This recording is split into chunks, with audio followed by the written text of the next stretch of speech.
As we grow older, our priorities change, and both our physical and emotional energy become more precious.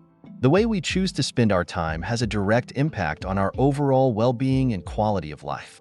While relationships are vital, not all family connections bring joy or comfort. In fact, some may drain our energy rather than nurture it. It's important to recognize the relatives who could potentially harm your well-being and to set boundaries accordingly. Here are 5 types of relatives you might want to reconsider visiting in your golden years. If you found this video helpful, please give it a thumbs up. And don't forget to subscribe and turn on notifications so you never miss an update. The judgmental relative life, especially in old age, is too short to spend on judgment. Yet many of us have a relative who seems to thrive on pointing out flaws or delivering unsolicited advice. Whether it's a comment about how you spend your retirement, how you manage your health, or even your choices decades ago, these interactions can leave you belittled or disrespected. As we grow older, we carry with us not only the wisdom of our years, but also the scars of past judgments.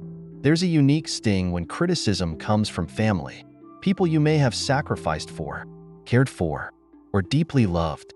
Their harsh words can feel like betrayals, cutting into the fabric of the bond you share. And yet it's important to remember that their judgments often say more about them than they do about you.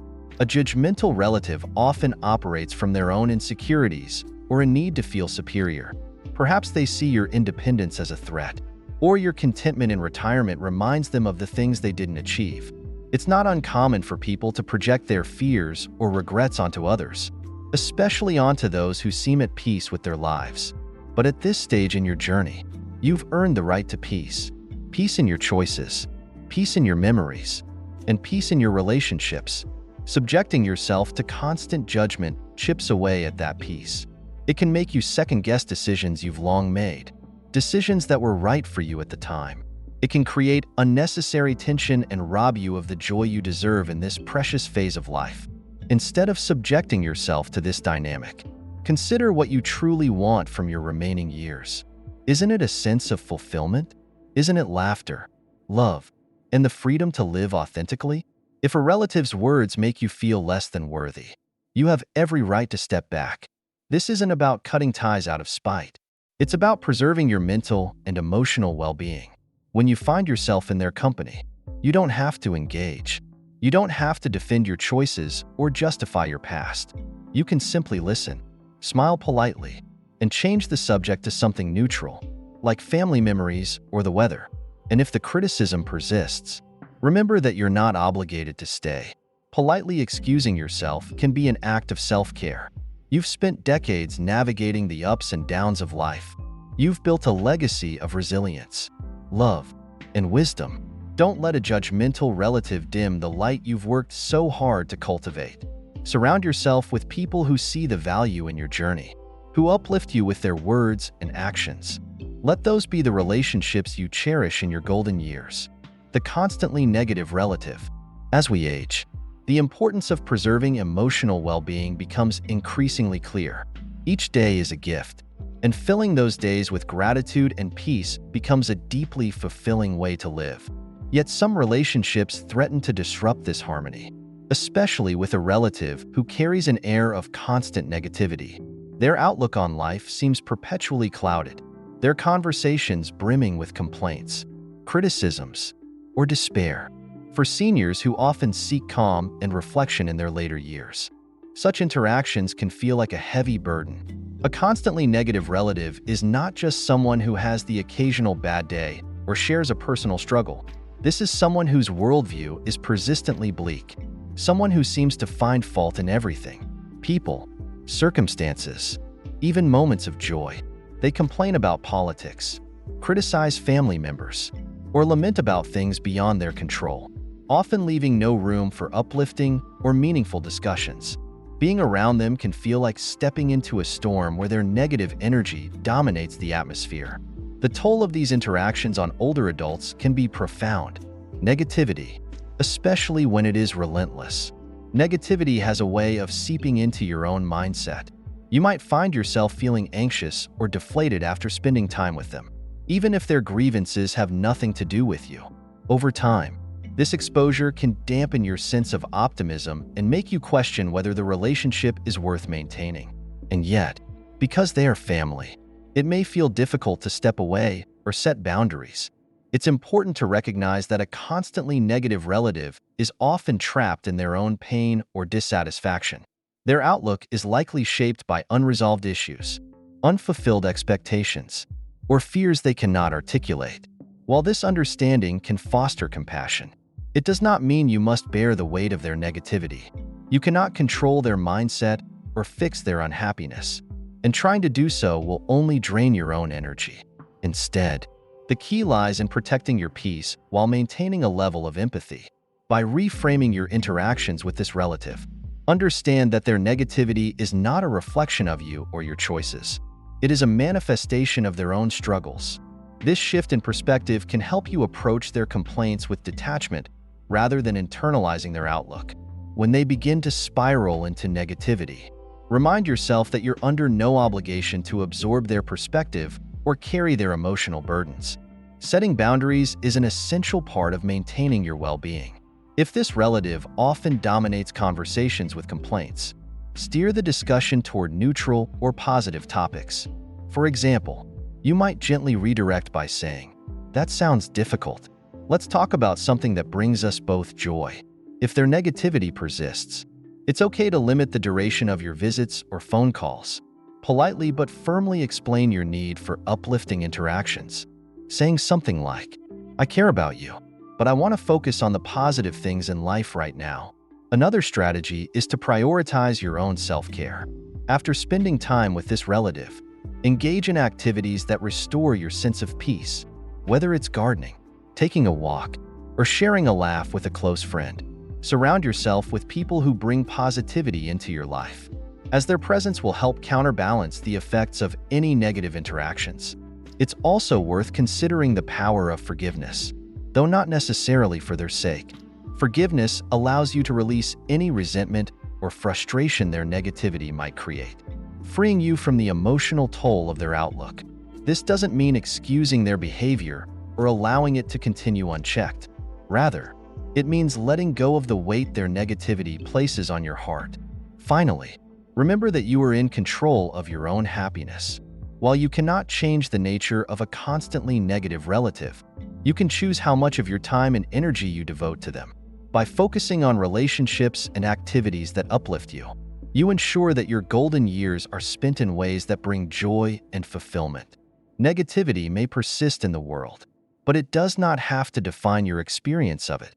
By setting boundaries, fostering gratitude, and choosing positivity, you reclaim your peace and create a life that reflects the wisdom and serenity you've earned. Life is too precious to let it be overshadowed by the darkness of others' perspectives. You've earned the light. Seek it and let it fill your days. The self-centered relative in the intricate web of family dynamics. There are connections that nurture and sustain us, and others that leave us feeling invisible and undervalued. The self-centered relative often falls into the latter category, a person whose world revolves solely around their own experiences, achievements, or struggles. For seniors, especially those who have spent their lives giving and sacrificing for the sake of others, such a relationship can feel profoundly empty, lacking the reciprocity that makes family bonds truly meaningful. The self-centered relative might not even realize how their behavior affects you.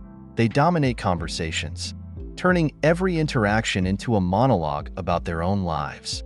Whether it's their latest achievement, grievance, or mundane concern, their focus rarely shifts to your well-being, your stories, or your needs. Even when they ask about your life, the question often feels perfunctory, a brief pause before they steer the conversation back to themselves. Over time, these interactions can leave you feeling dismissed, as though your presence is valued only insofar as you are an audience for their self-importance. For an older adult, this dynamic can be particularly disheartening. As the years pass, you come to realize how precious time and connection truly are. Every conversation and every shared moment carries the weight of irreplaceable value. To spend that time with someone who doesn't truly see you or appreciate your perspective can feel like a profound loss. a missed opportunity for genuine connection in a phase of life when such connections matter most. But understanding the root of a self-centered relative's behavior can bring clarity, even if it doesn't change the dynamic. Often their self-absorption stems from insecurity or a deep need for validation. They may feel unfulfilled in their own lives, and focusing on themselves becomes a way to assert control or importance. While it's possible to have compassion for their struggles, it's also vital to recognize that their needs should not overshadow your own. You've spent decades supporting and uplifting others. Now is the time to ensure your relationships also uplift you. Navigating this type of relationship requires a delicate balance of boundaries and self-care. It's important to acknowledge your feelings and accept that their behavior is unlikely to change. You cannot force someone to listen, to care, or to engage in a deeper, more meaningful way if they are not willing. What you can do is control your response and your level of involvement. When interacting with a self-centered relative, try to set the tone for the conversation. Share your stories and perspectives with confidence, even if they seem uninterested. If they interrupt or steer the topic back to themselves, decide how much energy you want to invest. Sometimes, simply listening and nodding can be less taxing than trying to redirect the conversation. Other times, you may choose to gently but firmly assert your desire to be heard, saying something like, "I'd love to tell you about what's been happening in my life as well." It's also okay to limit your time with this relative.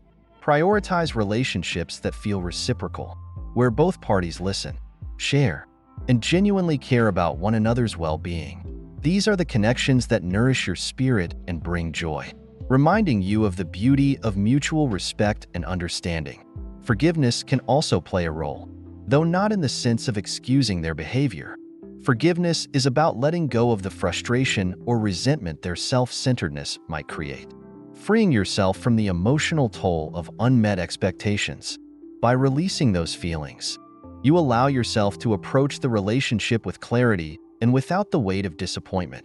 Above all, remember that your time and energy are precious. The self-centered relative may always be a part of your family, but they don't have to dominate your emotional landscape. By choosing to invest in relationships that bring warmth, laughter, and depth, you ensure that your later years are filled with the kind of meaningful connections that make life truly rich. You've earned the right to be seen, valued, and celebrated, and those who fail to offer that don't deserve to define your story. The drama maker in life. Peace is a treasure, and as we grow older, its value becomes even more apparent. The chaos of youth, the ambition, the struggles, the constant striving, gives way to a desire for tranquility, reflection, and meaningful connections. But for some, peace is a concept they cannot grasp. These individuals, the drama makers, seem to thrive on conflict, stirring up tensions wherever they go, creating storms that disrupt the calm you've worked so hard to cultivate. For older adults, dealing with such relatives can feel not just exhausting, but outright harmful, as their actions can erode the harmony that should define your golden years. Drama makers have an uncanny ability to create discord. Their tools are gossip, exaggeration, and manipulation. They sow seeds of mistrust between family members, revive old wounds that should have healed long ago, and draw others into conflicts that have nothing to do with them. They might frame themselves as the victim in every situation, demanding attention and sympathy, or they may play the instigator, igniting arguments and then stepping back to watch the fallout. Their behavior often feels juvenile, but the consequences are deeply impactful, especially for seniors who value their remaining time and relationships. The motivations behind a drama maker's actions can vary. Perhaps they crave attention, and conflict is the easiest way to command it. Perhaps they feel insecure and find validation in controlling the emotional landscape of those around them. Or perhaps they've simply never learned healthier ways of interacting. Whatever the reason, their inability to exist without chaos does not mean you are obligated to endure it. The effects of a drama maker on your well-being cannot be overstated. Their behavior can strain relationships, leaving you caught between family members who have been pulled into their web of discord. You might find yourself dreading family gatherings, worrying about what will be said or done, and carrying the weight of unresolved conflicts long after the event has ended. This kind of stress is not just emotionally taxing. It can take a toll on your physical health, increasing blood pressure, disrupting sleep, and even exacerbating chronic conditions. It's important to remember that while you cannot control the actions of a drama maker, you can control how you respond. The first step is recognizing their behavior for what it is, a pattern designed to draw you into their turmoil. Understanding this allows you to approach interactions with a sense of detachment. You don't have to engage in their arguments, respond to their provocations, or defend yourself against their manipulations. Sometimes the most powerful thing you can do is simply not react. Setting boundaries with a drama maker is essential. This might mean limiting your time with them, declining invitations to gatherings where you know their presence will dominate, or steering conversations toward neutral topics when you do interact. It can also mean asserting your needs directly, saying something like, "I value our time together, but I'm not comfortable discussing this topic," or "I prefer not to get involved in these issues." While these boundaries may be met with resistance, they are vital for protecting your peace. It's also worth considering the company you keep. Surround yourself with family members and friends who bring positivity, laughter, and understanding into your life. These are the relationships that matter most, the ones that nurture your spirit and remind you of the joys of connection. By prioritizing these bonds, you can ensure that your time is spent in ways that uplift rather than drain you. Forgiveness can also play a role in dealing with a drama maker, but it doesn't mean excusing their behavior or inviting it back into your life. Forgiveness is about releasing the anger or resentment you may feel toward them, freeing yourself from the emotional weight of their actions. This can be a powerful way to reclaim your peace, allowing you to move forward without carrying the burdens of their chaos. Your later years are a time to focus on what truly matters: your health, your happiness, and the relationships that enrich your life. Drama makers may continue to spin their webs, but you are under no obligation to get caught in them. By choosing peace over conflict and surrounding yourself with those who value and respect you, you ensure that your golden years are just that: golden, filled with light, warmth, and the serenity you've earned through a lifetime of wisdom and perseverance. 5. The overly dependent relative family is often described as a circle of support, a place where love and care flow freely, ensuring no one feels alone in their struggles. But what happens when that flow becomes unbalanced? When one relative's needs begin to dominate and overshadow others' lives? An overly dependent relative can transform this circle into a chain, binding you to responsibilities that feel endless and overwhelming. For seniors, especially those who have spent their lives giving to others, this dynamic can feel particularly burdensome in a stage of life meant for peace and self-focus. Dependence isn't inherently negative. It's natural for family members to rely on one another in times of need. But there's a fine line between occasional reliance and chronic dependency, and crossing that line can take a toll on your physical, emotional, and even financial well-being. The overly dependent relative might constantly seek emotional support, sharing their problems without considering your capacity to bear them. They might repeatedly ask for financial help, unaware or uncaring of the strain it places on your fixed income. They might even demand your time and energy in ways that leave you feeling exhausted or resentful, as though your own needs no longer matter. At the core of this dynamic is often an imbalance of responsibility. Perhaps you've always been the one they turn to, the steady hand, the wise voice, the reliable caregiver. And while that role may have brought you pride or purpose in the past, it can now feel like an anchor weighing you down. You may find yourself asking, when do I get a rest? When is it my turn to be cared for? Or simply to care for myself? The truth is, this stage of life is your time. After years of providing, sacrificing, and putting others first, you've earned the right to focus on your own health, happiness, and fulfillment. But the overly dependent relative often struggles to see this. Their world revolves around their own needs, and they may not understand, or choose not to understand, the impact their demands have on you. They might use guilt as a tool, reminding you of past help you've offered, or framing their dependency as a testament to how much they trust and value you. This can create an emotional conflict, especially for seniors who value family deeply. You may feel torn between your desire to help and your growing need to prioritize yourself. You may worry about the consequences of setting boundaries. Will they feel abandoned? Will they lash out? Will the family judge me? These fears are valid, but it's crucial to remember that boundaries are not acts of cruelty. They are acts of self-preservation and often acts of love.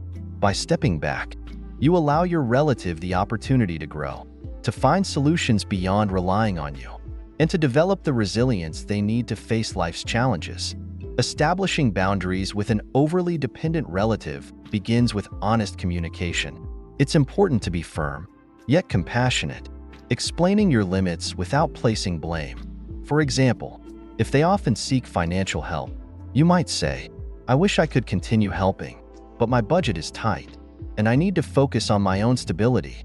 If their emotional needs are overwhelming, you might suggest, "I care about you deeply, but I think a counselor could provide the kind of support you need right now." These conversations may be uncomfortable, but they are necessary to create a healthier dynamic. Equally important is recognizing and respecting your own needs. Ask yourself what brings you joy and peace, whether it's pursuing a long-neglected hobby, spending time with friends, traveling, or simply enjoying the quiet moments of reflection that aging allows. By focusing on these aspects of your life, you can replenish your energy and reconnect with the parts of yourself that may have been overshadowed by years of caregiving and sacrifice. It's also helpful to redirect your relative towards other resources. Encourage them to build a wider support network, seek professional help, or explore community programs designed to assist those in need. By sharing the responsibility, you can step back without leaving them unsupported. Remember, your role in their life should complement, not replace, their ability to navigate challenges independently. Finally, give yourself permission to let go of guilt. Caring for yourself does not mean you love your family any less. It means you recognize that your well-being is just as important as theirs. The energy you conserve by setting boundaries can be redirected toward the relationships and activities that truly nurture your soul. The overly dependent relative may not change overnight or at all, but by creating space and focusing on your own needs, you can reclaim your time and energy, ensuring that your golden years are filled with the peace, joy, and fulfillment you deserve. This is your season to thrive, and no one has the right to take that away from you. Embracing peace and prioritizing joy in your golden years. As we journey through the golden years of life, the choices we make about how and with whom we spend our time become profoundly important. Relationships that once seemed tolerable or even essential may now feel burdensome or draining. This isn't about abandoning family or neglecting our responsibilities. It's about recognizing the value of peace, the necessity of emotional well-being, and the right to prioritize joy in this precious chapter of life. Not all relationships are equal, and not all family bonds are nurturing. Some connections uplift us, fill our hearts with warmth, and remind us of the beauty of love and togetherness. Others, however, some can drain our energy, leave us feeling unappreciated, or pull us into cycles of conflict and negativity. The wisdom that comes with age allows us to see these dynamics more clearly and to make thoughtful decisions about where to invest our time and energy. Stepping back from toxic or unbalanced relationships is not an act of selfishness. It is an act of self-preservation. After spending decades nurturing, supporting, and giving to others, now is the time to turn that care toward yourself. Surround yourself with people who truly see and value you, who brighten your days and make you feel cherished and respected. Spend time with those who laugh with you, who share in your joys, and who uplift you. The relationships you foster in this stage of life should align with the peace, contentment, and meaning you seek. Setting boundaries with certain relatives may be tough, but it is an act of self-respect and a reflection of the wisdom you've gained through the years. Your time is valuable, your energy limited, and your happiness rightfully yours. Embrace these truths as you move forward. Release what no longer serves you, and welcome people and experiences that nurture and fulfill you. In doing so, you gift yourself a life that is rich with love, laughter, and the tranquility you've earned. This is your time. Live it fully. Live it with purpose. These lessons are meant to inspire you to live authentically, Right now, I'd love to hear from you. Reflect on what you've learned and share one thing you plan to apply in your life. Let's support one another on this journey of embracing these truths. If you enjoyed this video, your feedback means the world to us. Don't forget to like, share, and subscribe to our YouTube channel for more content like this. Thank you for watching, and here's to living life on your own terms.